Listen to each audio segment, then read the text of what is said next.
How did Edgar Allan Poe scare generations of readers with such works as The Telltale Heart, The Cask of Amontillado, and The Raven? Let's hear him explain. I'm Pat Tully of the Ketchikan Public Library, and this is Reading Aloud. This evening I'm going to read an essay by Edgar Allan Poe on how to compose a story. Poe is famous for his short fiction and poetry, but in his lifetime he was quite the critic of the works of others. This essay explains how Poe constructed his own writing. Let's get started. The Philosophy of Composition by Edgar Allan Poe. Charles Dickens, in a note now lying before me, alluding to an examination I once made of the mechanism of Barnaby Rudge, says, "By the way, are you aware that Godwin wrote his Caleb Williams backwards? He first involved his hero in a web of difficulties, forming the second volume, and then, for the first, cast about him for some mode of accounting for what had been done. I cannot think that the precise mode of procedure on the part of Godwin, and indeed what he himself acknowledges, is not altogether in accordance with Mr. Dickens' idea, but the author of Caleb Williams was too good an artist not to perceive the advantage derivable from at least a somewhat similar process.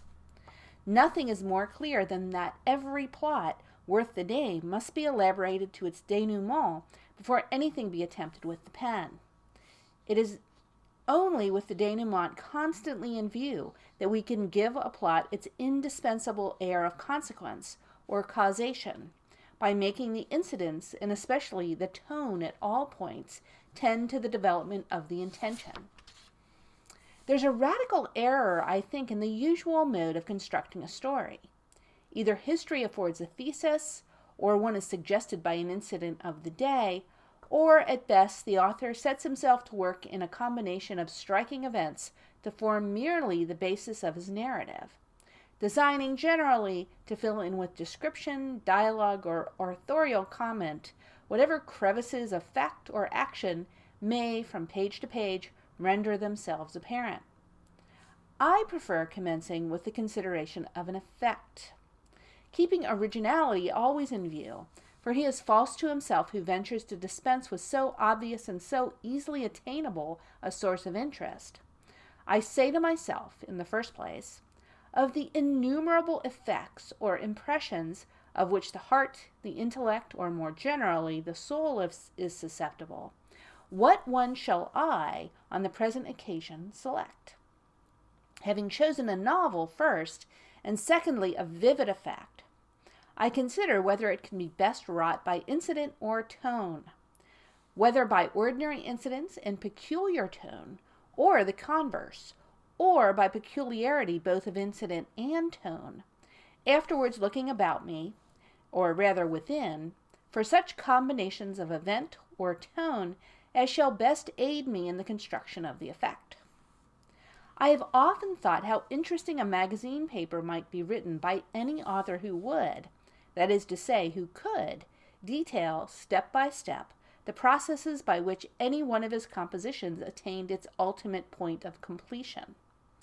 Why such a paper has never been given to the world, I am much at a loss to say, but perhaps the authorial vanity has had more to do with the omission than any one other cause.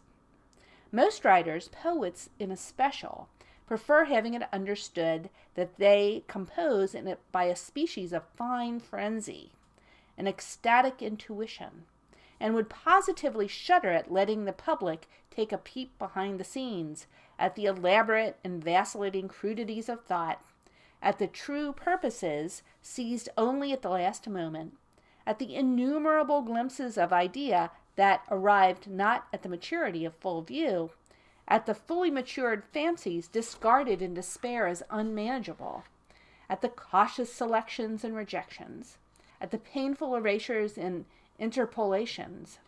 In a word, at the wheels and pinions, the tackle for scene shifting, the stepladders and demon traps, the cock's feathers, the bread paint, and the black patches, which, in 99 cases out of 100, constitute the properties of the literary histriol. I am aware, on the other hand, that the case is by no means common, in which an author is at all in condition to retrace the steps by which his conclusions have been attained. In general, suggestions, having arisen pell-mell, are pursued and forgotten in a similar manner. For my own part, I have neither sympathy with the repugnance alluded to, nor at any time the least difficulty in recalling to mind the progressive steps of any of my compositions. And since the interest of an analysis or reconstruction, such as I have considered a desideratum, is quite independent of any real or fancied interest in the thing analyzed, it will not be regarded as a breach of decorum on my part to show the modus operandi by which some one of my own works was put together. I select The Raven as the most generally known. It is my design to render it manifest that no one point in its composition is referable either to accident or intuition, that the work proceeded, step by step, to its completion with the precision and rigid consequence of a mathematical problem. Let us dismiss, as irrelevant to the poem per se, the circumstance, or say the necessity, which, in the first place, gave rise to the intention of composing a poem that should suit at once the popular and the critical taste. We commence, then, with this intention. The initial consideration was that of extent. If any literary work is too long to be read at one sitting, we must be content to dispense with the immensely important effect derivable from a unity of impression. For if 2 sittings be required, the affairs of the world interfere, and everything like totality is at once destroyed. But since, caritas paribus, no poet can afford to dispense with anything that may advance his design, but it remains to be seen whether there is, in extent, any advantage to counterbalance the loss of unity which attends it. Here I say no at once. What we term a long poem is, in fact, merely a succession of brief ones, that is to say, of brief poetical effects. It is needless to demonstrate that a poem is such only inasmuch as it intensely excites by elevating the soul, and all intense excitements are, through a psychical necessity, brief.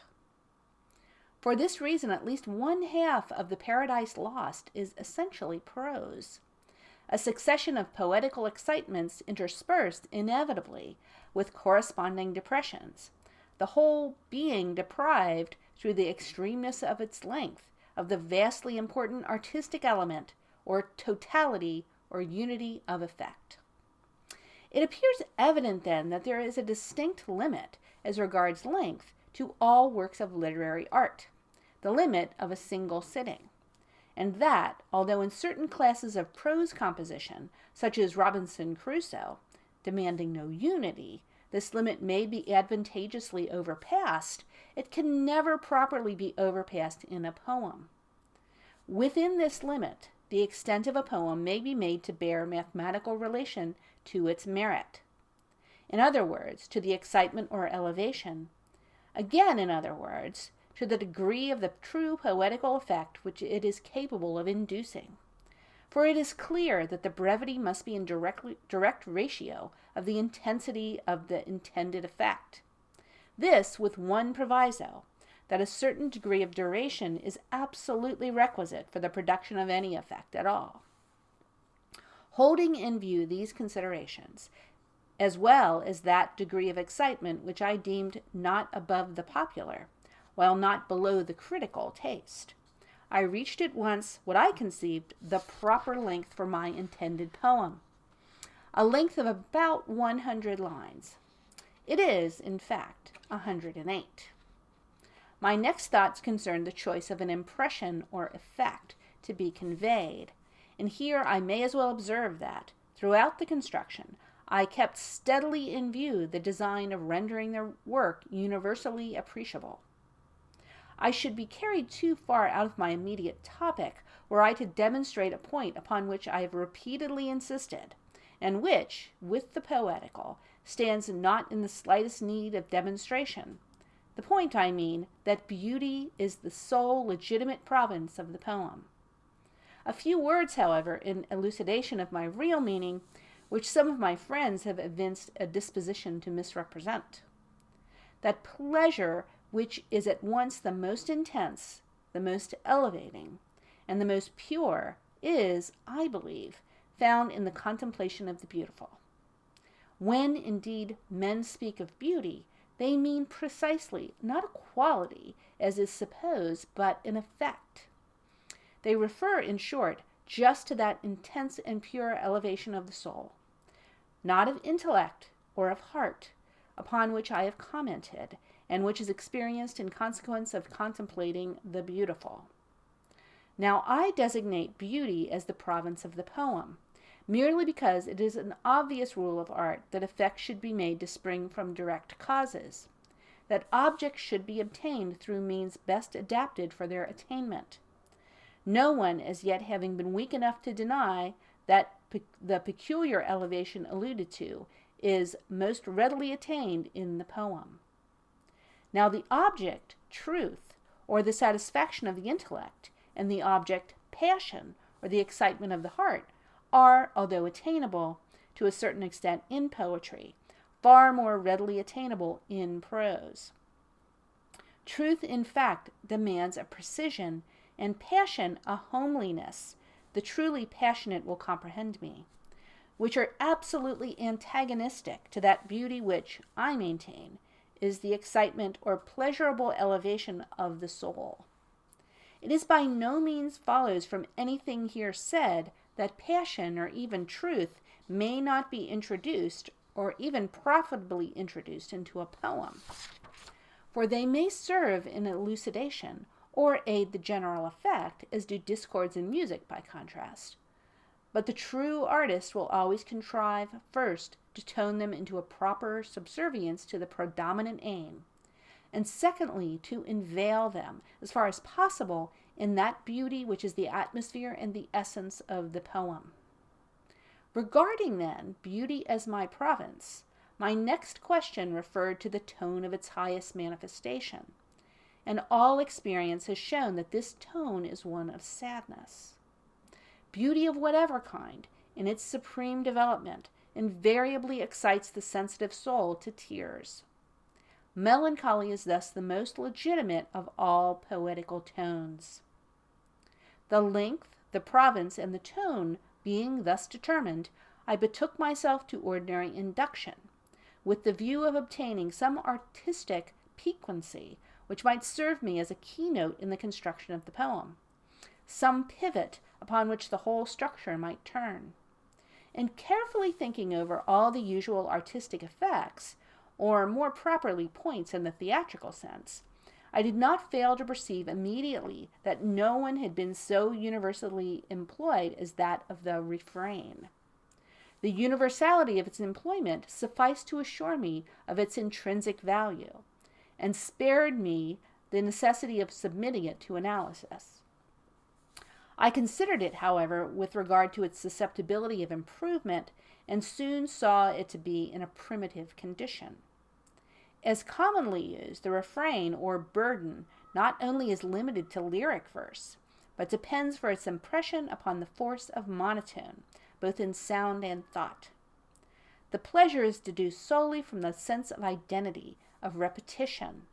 I resolved to diversify and so vastly heighten the effect by adhering in general to the monotone of sound, while I continually varied that of the thought. That is to say, I determined to produce continuously novel effects by the variation of the application of the refrain itself remaining, for the most part, unvaried. These points being settled, I next bethought me of the nature of my refrain. Since its application was to be repeatedly varied, it was clear that the refrain itself must be brief, for there would have been an insurmountable difficulty in frequent variations of application in any sentence of length.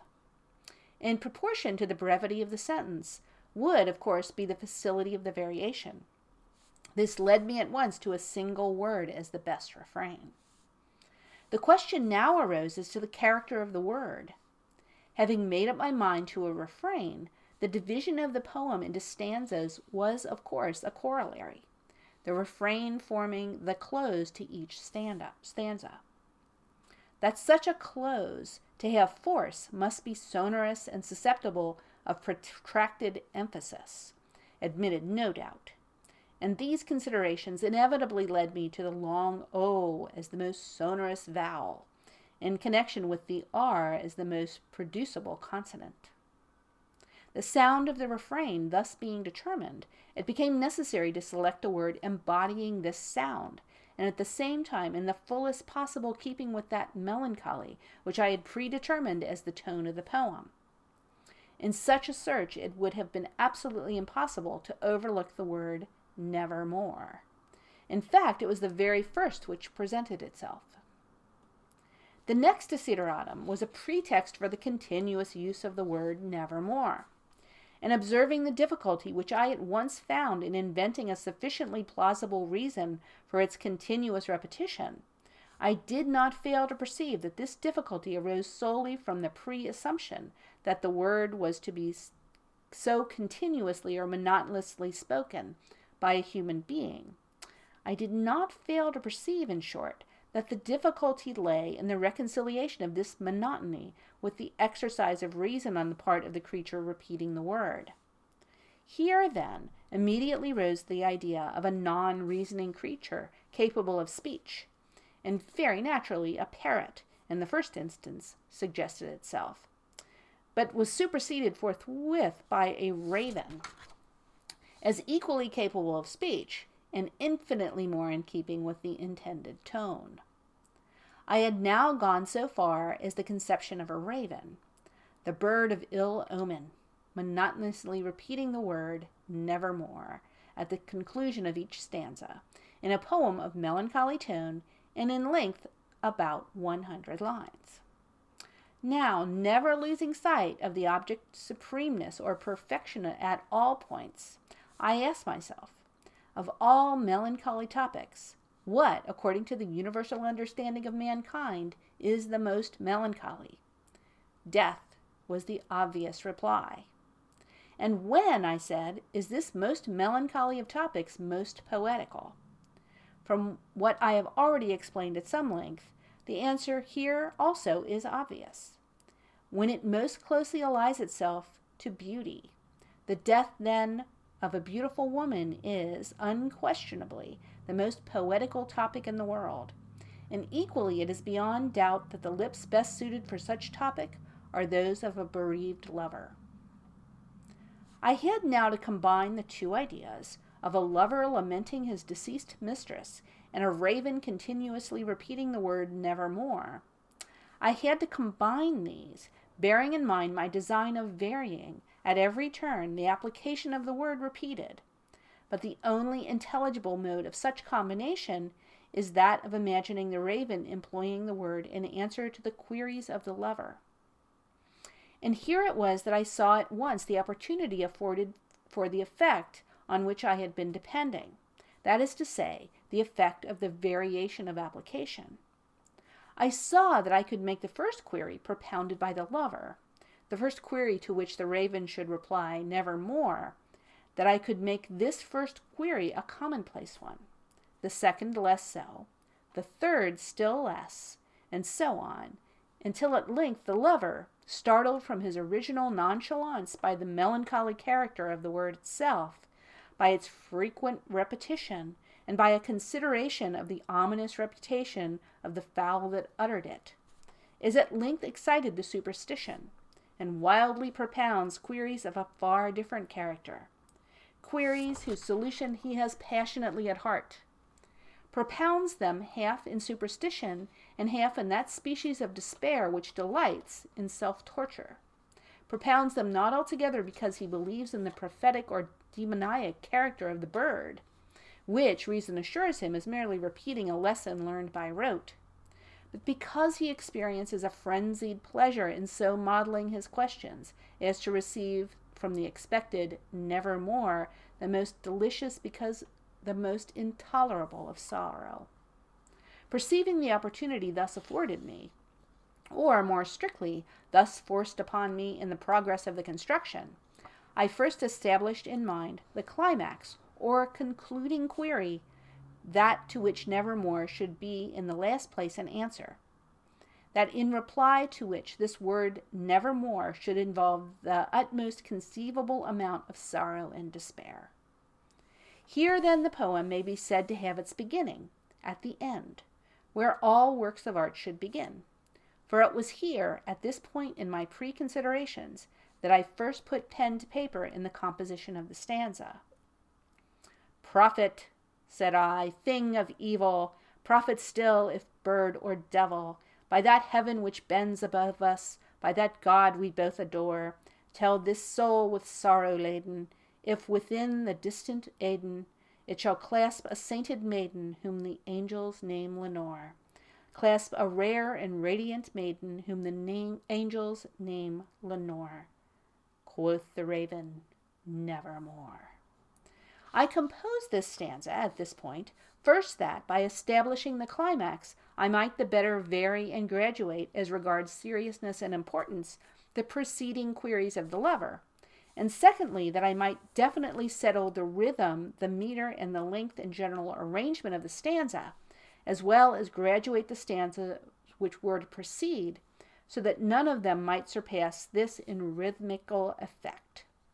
Had I been able, in the subsequent composition, to construct more vigorous stanzas, I should, without scruple, have purposely enfeebled them, so as not to interfere with the climactic effect. And here I may as well say a few words of the versification. My first object, as usual, was originality. The extent to which this has been neglected in versification is one of the most unaccountable things in the world. Admitting that there is little possibility of variety in mere rhythm, it is still clear that the possible varieties of meter and stanza are absolutely infinite. And yet, for centuries, no man in verse has ever done, or ever seemed to think of doing, an original thing. The fact is, originality, unless in the minds of very unusual force, is by no means a matter, as some suppose, of impulse or intuition. In general, to be found, it must be elaborately sought, and although a positive merit of the highest class, demands in its attainment less of invention than negation. Of course, I pretend to no originality in either the rhythm or meter of the Raven. The former is trochaic, the latter is octameter acatalectic, alternating with heptameter acatalectic, repeated in the refrain of the fifth verse, and terminating with the tetrameter catalectic. Less pedantically, the feet employed throughout, the trochees, consist of a long syllable followed by a short.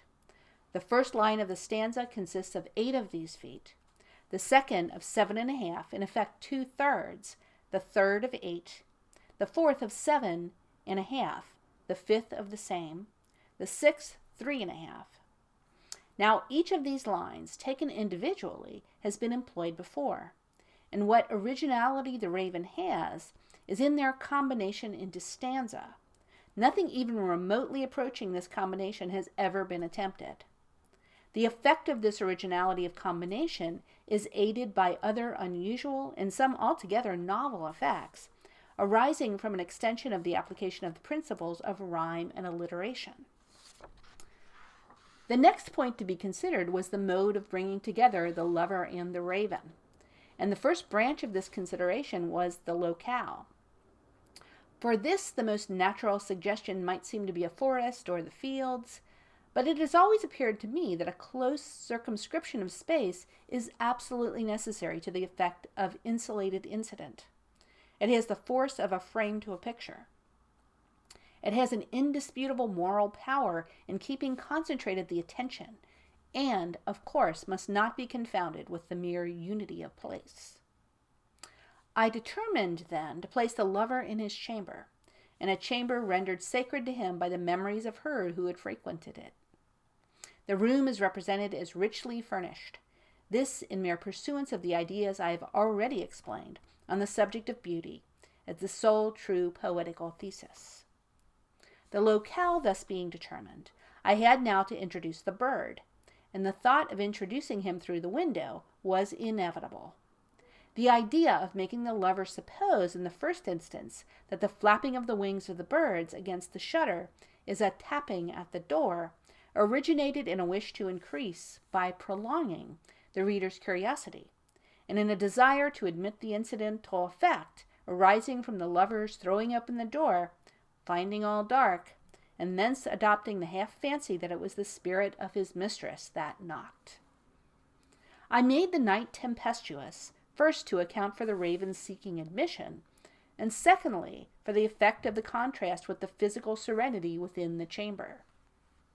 I made the bird alight on the bust of Pallas, also for the effect of the contrast between the marble and the plumage, it being understood that the bust was absolutely suggested by the bird, the bust of Pallas being chosen, first, as most in keeping with the scholarship of the lover, and secondly, for the sonorousness of the word Pallas itself. About the middle of the poem, also, I have availed myself of the force of contrast with a view of deepening the ultimate impression. For example, an air of the fantastic, approaching as nearly to the ludicrous as was admissible, is given to the raven's entrance. He comes in with many a flirt and flutter. Not the least obeisance made he, not a moment stopped or stayed he, but with mien of lord or lady perched above my chamber door. In the two stanzas which follow, the design is more obviously carried out. Then this ebony bird beguiling my sad fancy into smiling by the grave and stern decorum of the countenance it wore. Though thy crest be shorn and shaven, thou, I said, art sure no craven, ghastly grim and ancient raven wandering from the nightly shore. Tell me what thy lordly name is on the night's Plutonian shore. Quoth the raven, nevermore.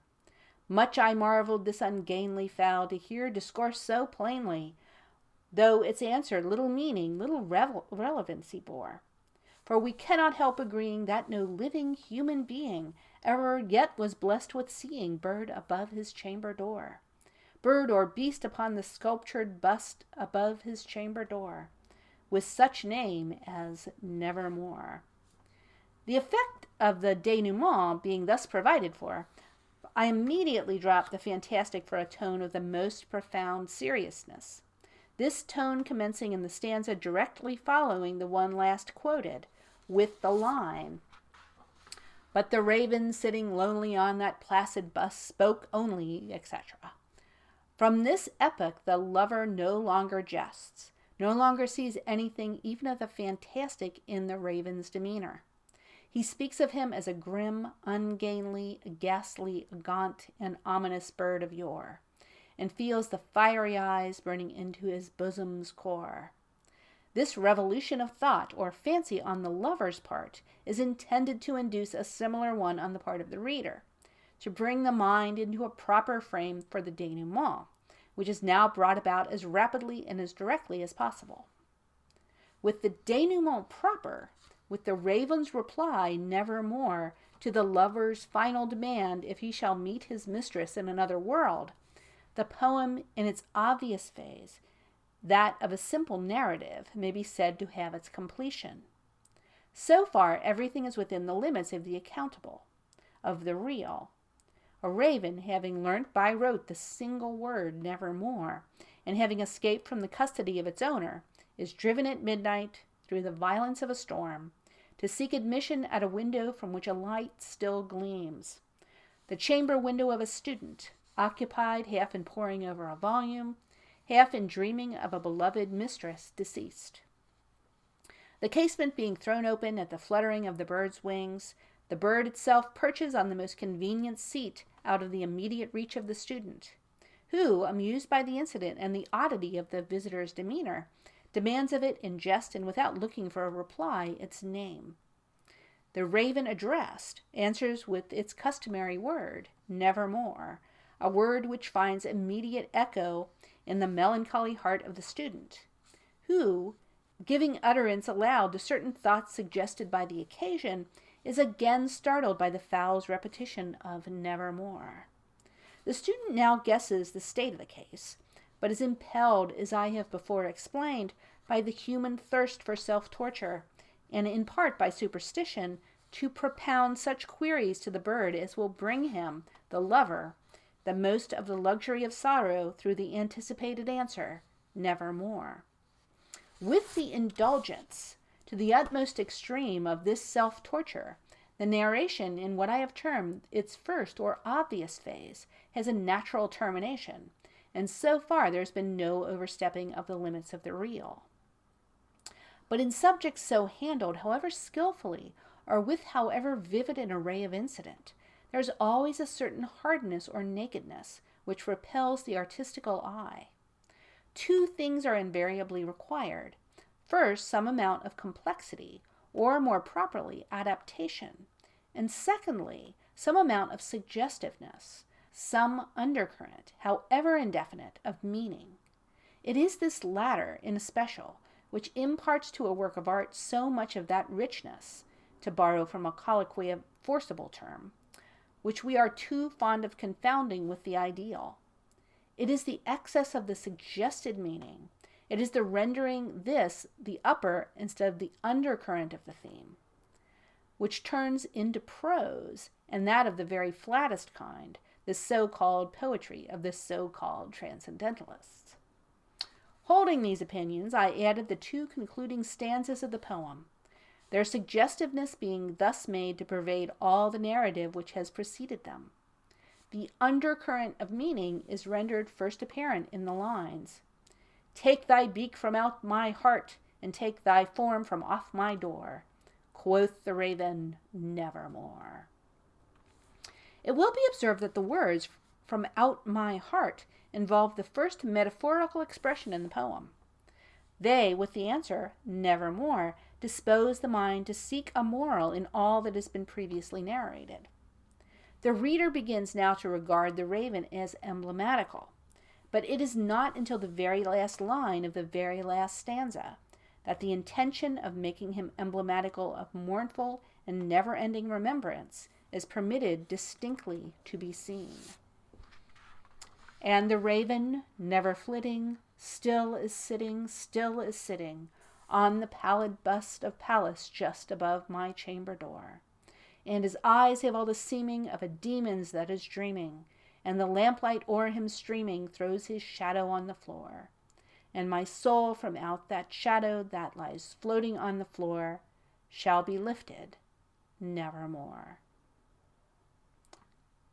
The end.